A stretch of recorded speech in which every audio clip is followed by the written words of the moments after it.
Peace. Yo, this is Saladin Allah. Today's knowledge equality, so I just wanted to take a moment to build with you on that.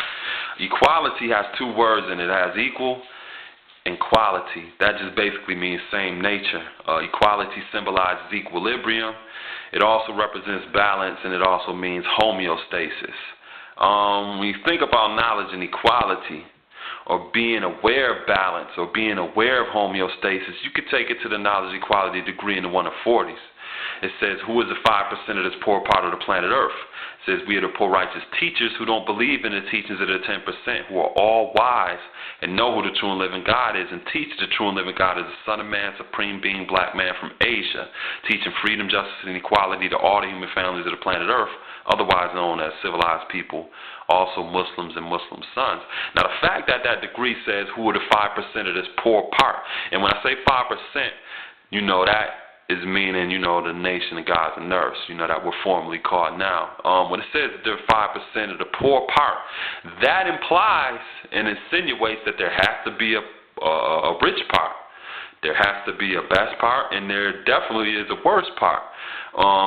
You find that in the knowledge degree and an understanding degree in the 114s. But anyway, when you're dealing with showing forth your equality or taking your knowledge to affect not only your own universe or your own family and your own community and, things like that, when you're trying to show forth your equality by using your knowledge, that doesn't just mean talking. Teaching isn't synonymous with talking. And, the same way you have the 5% of this poor part of the planet Earth, sometimes your methodologies can be considered poor or without value to the person that you're trying to reach or the people that you're trying to teach. Take into consideration that you have a rich part, you also have a worse part, you also have, best part. So, and with that being said, it's like being the 5% or being God on earth, use different methods or methodologies of teaching.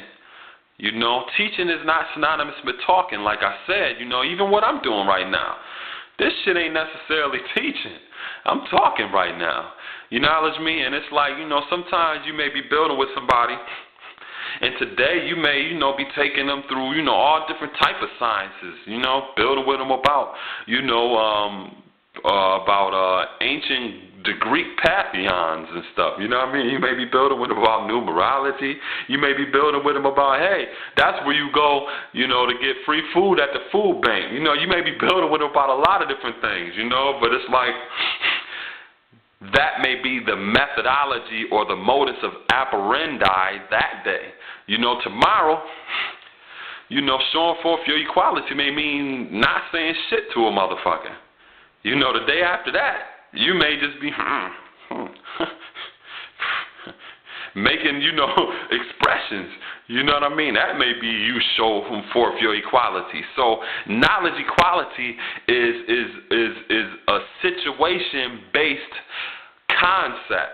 You knowledge me? It's not something that you just take and just apply without any kind of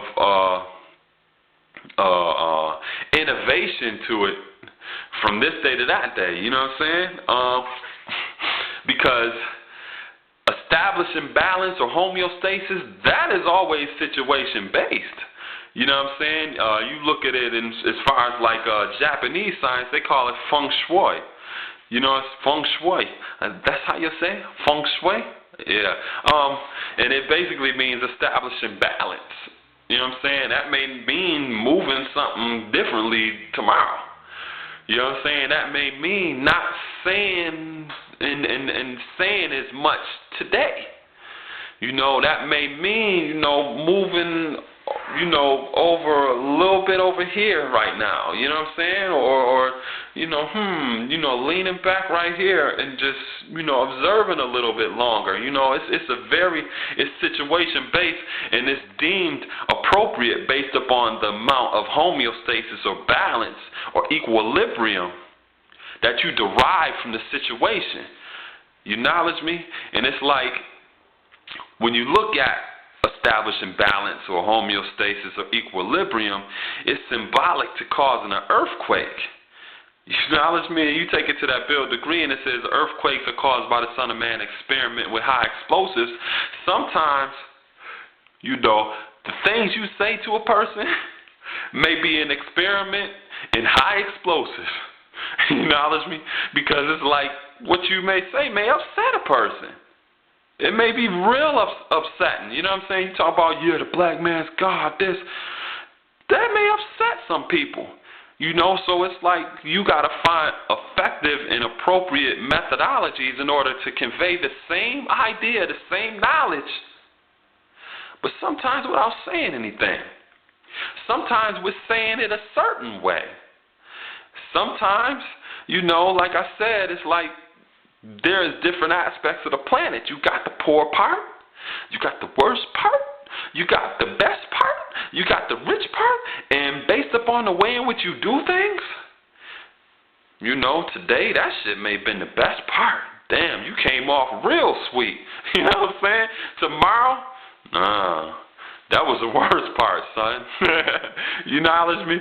But it's like, knowledge and equality, what that means is, you being able to, like I said, and I built about this yesterday, kind of indirectly, but within knowledge and equality, you have power, because power represents number 5. For all of y'all that may not know that, 1, 5, and 6. 5 is a very subtle and unseen cohesiveness within knowledge equality. You know what I'm saying? So basically, it's almost like that power could be a representation of a Richter scale. You being able to determine, because you think about an earthquake, back to that. You think about an earthquake, the real reality of an earthquake is not felt. The origin and the rudimentary aspect of an earthquake is very unseen and very unheard. When you deal with the science of the imbalances and the homeostasis that it throws off, that's just the effect of it. You know what I'm saying? The reality of the earthquake was an experiment that was usually unseen and unheard. You know what I'm saying? At the root of that. So it's like you take knowledge equality up to God, and you take it to the God degree in the actual facts.